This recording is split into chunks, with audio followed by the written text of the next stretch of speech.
an SIO South Maharashtra production.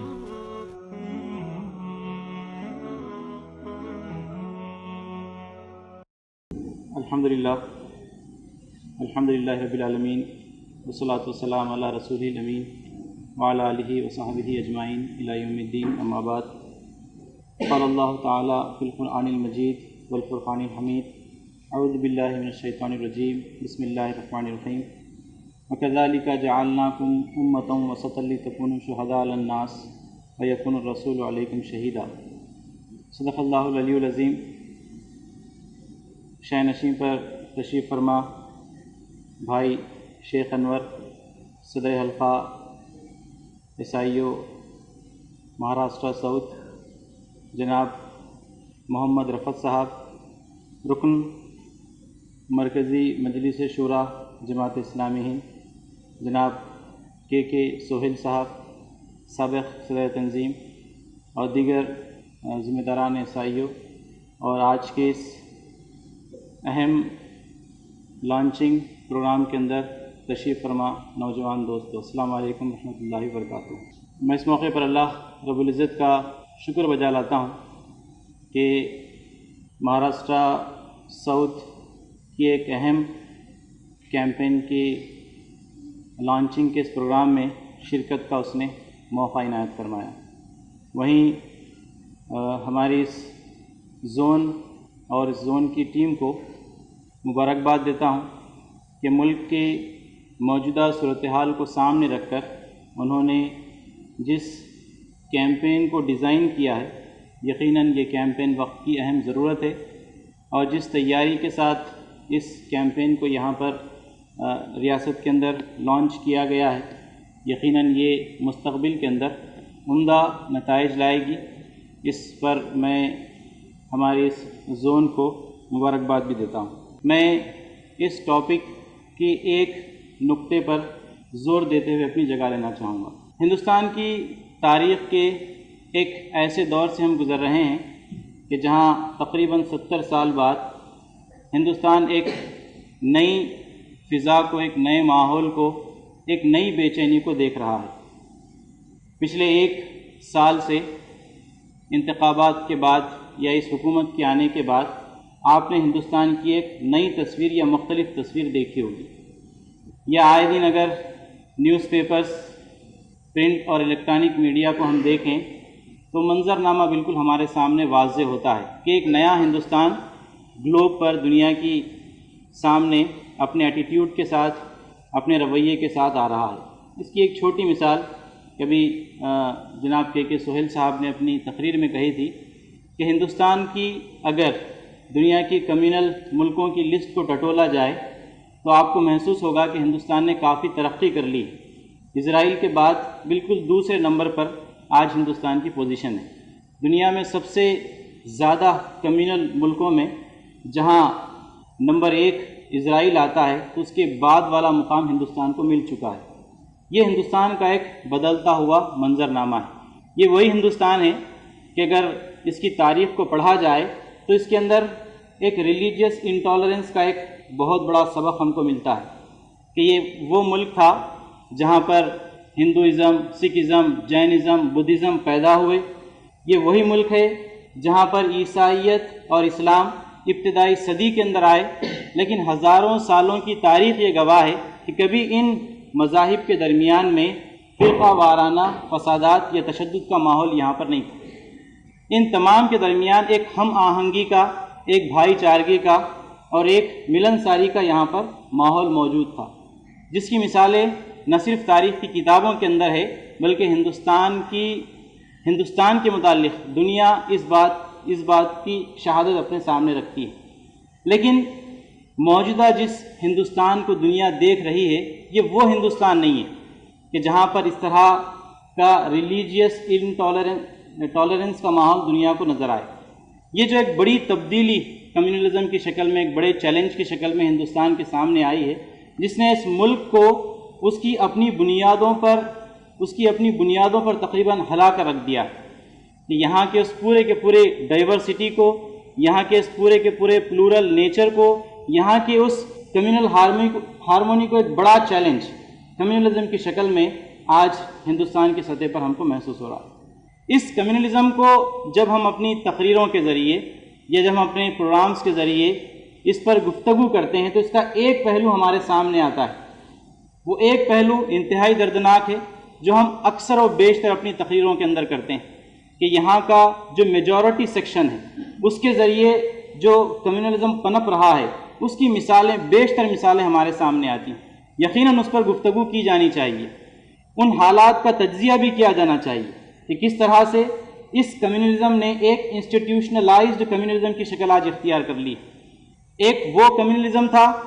جو سماجی سطح پر مختلف سیاسی پارٹیوں یا تہذیبی آرگنائزیشنز کے ذریعے ہمارے سامنے تھا، لیکن آج ہندوستان ایک نئے کمیونلزم کو دیکھ رہا ہے۔ وہ دراصل ایک ادارہ جاتی یا ایک انسٹیٹیوشنلائزڈ شکل کو اختیار کر چکا ہے کہ اب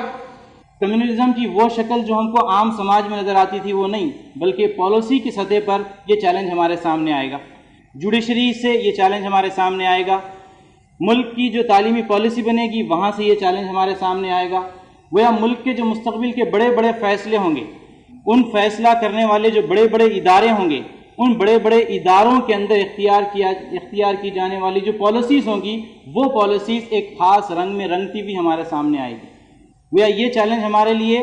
وہ چیلنج نہیں رہا جو ایک سال قبل ایک عام سطح پر جس کو ہم ایڈریس کرتے تھے، یہ ایک انسٹیٹیوشنلائزڈ انداز میں ہمارے سامنے آتا ہے۔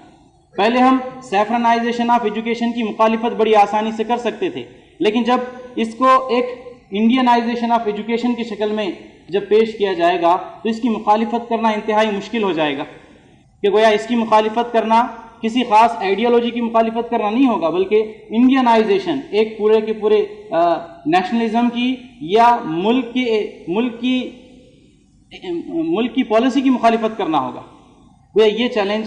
ہمارے سامنے ایک انسٹیٹیوشنلائزڈ انداز میں گویا ہمارے سامنے آتا ہوا محسوس ہوتا ہے۔ یہ ایک وقت کی ضرورت ہے کہ اس کو ایڈریس کیا جائے، اور اس کے لیے ہم اپنی اسٹریٹجیز بھی بنائیں کہ کیسے اس چیلنج کا ہم مقابلہ کریں۔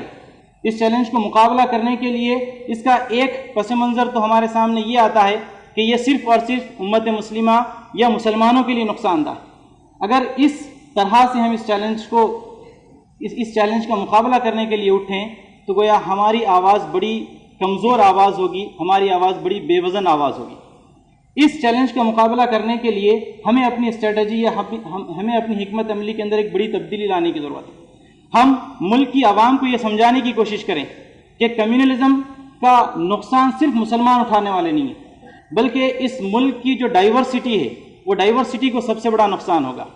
اس ملک کی جو ڈیموکریسی ہے اس ڈیموکریسی کا اس کا نقصان ہوگا۔ یہاں کی جو مختلف تہذیبیں ہیں، مختلف زبانیں ہیں، مختلف رنگ اور نسل کے لوگ ہیں، مختلف ایتھنک ڈائیورسٹی جو یہاں پائی جاتی ہے، اگر یہ کمیونلزم آگے بڑھتا ہے تو یہ ڈائیورسٹی پوری کی پوری ختم ہو جائے گی۔ پورا ملک ایک رنگ میں رنگ دیا جائے گا، یہاں ایک لینگویج کا ڈومیننس ہو جائے گا، ایک کلچر کا ڈومیننس ہو جائے گا، ایک آئیڈیالوجی کا ڈومیننس ہو جائے گا، ایک زبان کا ڈومیننس ہو جائے گا، اور وہ ڈومیننس کسی بھی طرح سے اس ملک کو ریپرزینٹ کرنے والا نہیں ہوگا۔ اس کا نقصان اس وقت صرف مسلمان نہیں اٹھائیں گے، بلکہ اس کا نقصان یہاں پر رہنے والی تمام ریلیجیس مائنورٹیز اور تمام ڈائیورس سوسائٹی جو اپنی اپنی آئیڈینٹیٹیز رکھتی ہیں وہ سب اس کا نقصان اٹھانے والی ہیں۔ اس چیلنج کو اس جنرل انداز میں ہم ہندوستان کے سامنے رکھنے کی کوشش کریں، اسے صرف اور صرف مسلمانوں کے لیے چیلنج کے طور پر ہم دنیا کے سامنے رکھنے کی کوشش نہ کریں۔ اگر ہم رکھتے ہیں تو ہماری آواز کمزور ہو جائے گی۔ اس کا دوسرا پہلو جو ہمارے سامنے آتا ہے وہ یہ ہے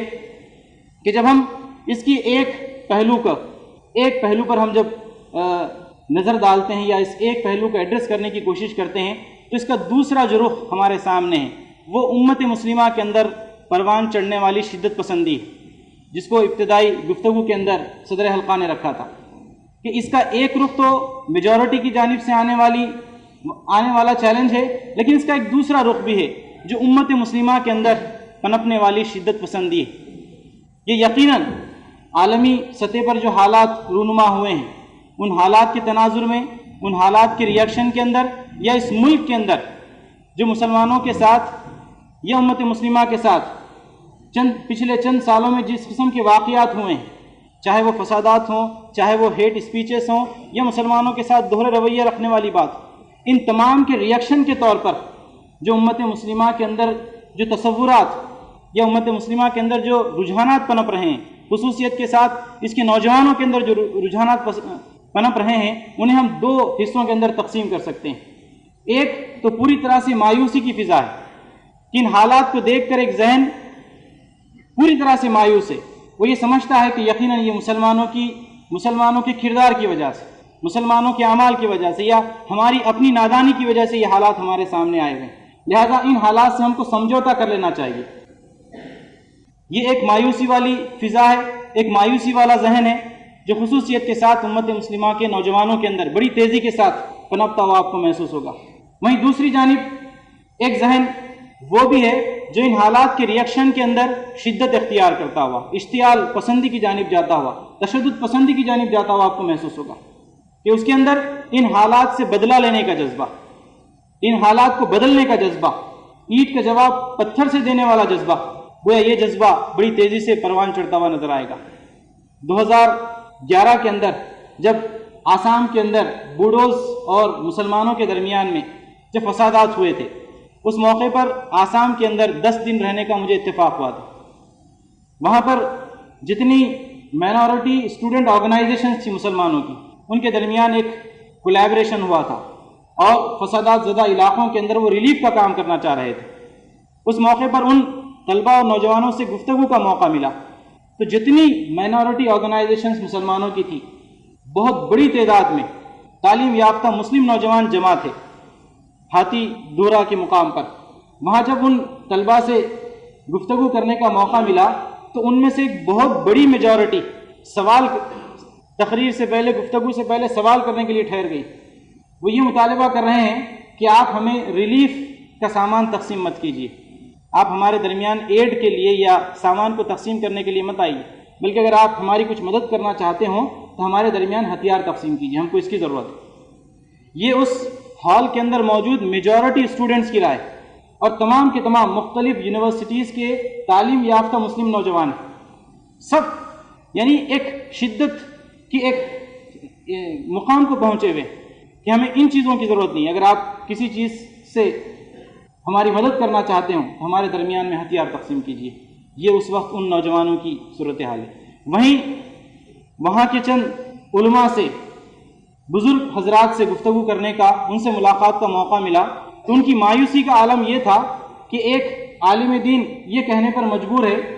کہ خدا کا ہم نے کیا بگاڑا ہے کہ ہمارے لیے ایسے حالات آسام کے اندر پیدا کر دیے گئے۔ یہ گویا ایک عالم دین اور بزرگ صاحب کے زبان سے نکلنے والے الفاظ ہیں۔ اس میدان کے اندر دونوں قسم کے ذہنی کیفیتوں کو ہم دیکھ سکتے ہیں، ایک جانب اشتعال کا معاملہ، دوسری جانب مایوسی کی کیفیت۔ یہ دونوں کیفیتیں حالات کے ریئیکشن، حالات کے موجودہ حالات کے تناظر میں امت مسلمہ کی بنتی ہوئی ہمارے سامنے آتی ہے۔ ایسے موقع پر امت مسلمہ یا ہماری یہ ذمہ داری ہے کہ اس مایوسی اور اشتعال کی، اس تشدد پسندی اور مایوسی کی اس کیفیت کے درمیان میں ہم تعمیری سوچ کے ساتھ امت مسلمہ کے نوجوانوں کو ایڈریس کرنے کی کوشش کریں، ان کے مثبت رول اور ان کی تعمیری رول کے لیے ان کو تیار کرنے کی کوشش کریں۔ یہ وقت کی اہم ضرورت ہے کہ ہم انہیں ان کے داعیانہ کردار کی جانب بلائیں، انہیں ان کے اپنے حقیقی مقصد اور مقصد وجود سے ان کو واقف کروائیں کہ انہیں اس ملک کے اندر ایک انتہائی اہم رول پلے کرنا ہے۔ وہ رول یہاں پر موجود مسائل کا حل تلاش کرنا اور اس ملک کے اندر امت مسلمہ کی اس داعیانہ کردار کو سامنے رکھتے ہوئے اسلام کی اس دعوت کو اس ملک کے سامنے رکھنے کی کوشش کرنا ہے۔ یہ امت مسلمہ کا وہ تعمیری رول جو خصوصیت کے ساتھ امت مسلمہ کے نوجوانوں کے اندر اس رول کو یا اس کردار کو پیدا کرنے کی کوشش کرنا، یہ وقت کی اہم ضرورت ہے کہ ہم انہیں ان دونوں ایکسٹریم سے نکالیں اور انہیں ایک متوازن سوچ کے ساتھ، ایک اعتدال پسندی کے ساتھ ان کی رہنمائی کرنے کی کوشش کریں۔ قرآن مجید کی جس آیت کی میں نے ابتداء میں تلاوت کی تھی، اس آیت کے اندر اللہ تعالیٰ نے اسلام کے اس رویے کو بتایا، وَكَذَلِكَ جَعَلْنَاكُمْ أُمَّةً وَسَطًا لِتَكُونُوا شُهَدَاءَ عَلَى النَّاسِ، کہ امت مسلمہ کو امت وسط بتایا گیا۔ امت مسلمہ سے قبل جتنی امتیں آئیں ان امتوں کے اندر اس طرح کے حالات آئے ہیں کہ کبھی وہ کسی ایک ایکسٹریم کا شکار نہیں ہیں۔ یہودیت کا معاملہ یہ تھا کہ وہ مادہ پرستی کے اندر اس طرح سے ملوث ہوئے کہ انہوں نے اپنا تعلق دین سے، خدا سے پوری طرح سے توڑ لیا اور وہ مادیت کا شکار ہو گئے، وہ مادیت کے ایک نقطے پر ٹھہرے ہوئے، ان کے اندر پوری طرح سے مٹیریلسٹک سوچ ہے۔ وہیں دوسری جانب اس کے کاؤنٹر میں جب عیسائیت آئی تو انہوں نے اس کے کاؤنٹر میں جو رویہ اختیار کیا وہ بالکل دنیا سے بیزاری والا رویہ تھا۔ انہوں نے پوری طرح سے دنیا کو چھوڑ دیا اور انہوں نے اس بات کا اعلان کر دیا کہ ہم شادی نہیں کریں گے، یہ جنگلوں کے اندر اپنے آپ کو محصور کر دیں گے، چرچوں کے اندر اپنے آپ کو محصور کر دیں گے۔ روحانیت کی ایک ایکسٹریم درجے کو وہ پہنچے ہوئے تھے۔ اس کے درمیان امت مسلمہ کا جو کردار بتایا گیا وہ درمیانی بتایا گیا کہ تم نہ دنیا میں اپنے حصے کو بھولو، نہ خدا سے تعلق کے معاملے میں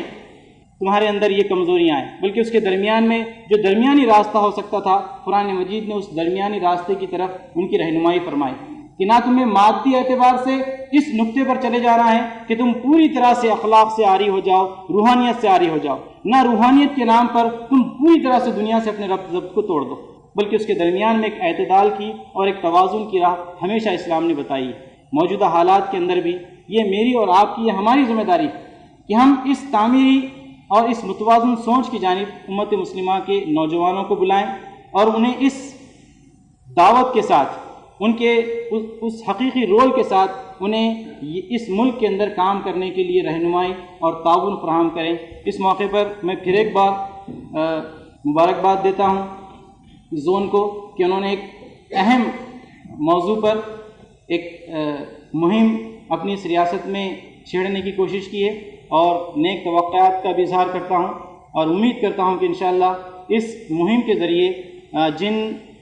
عناوین کو اس مہم کے ذریعے زیر بحث لانے کی کوشش کی جائے گی وہ انشاءاللہ نتیجہ خیز ثابت ہوں گی۔ اللہ سے دعا ہے کہ ہمیں بہتر انداز میں اس موضوع پر کام کرنے کی توفیق و صلاحیت نصیب فرمائے۔ رب اغفر وارحم انت خیر الراحمین۔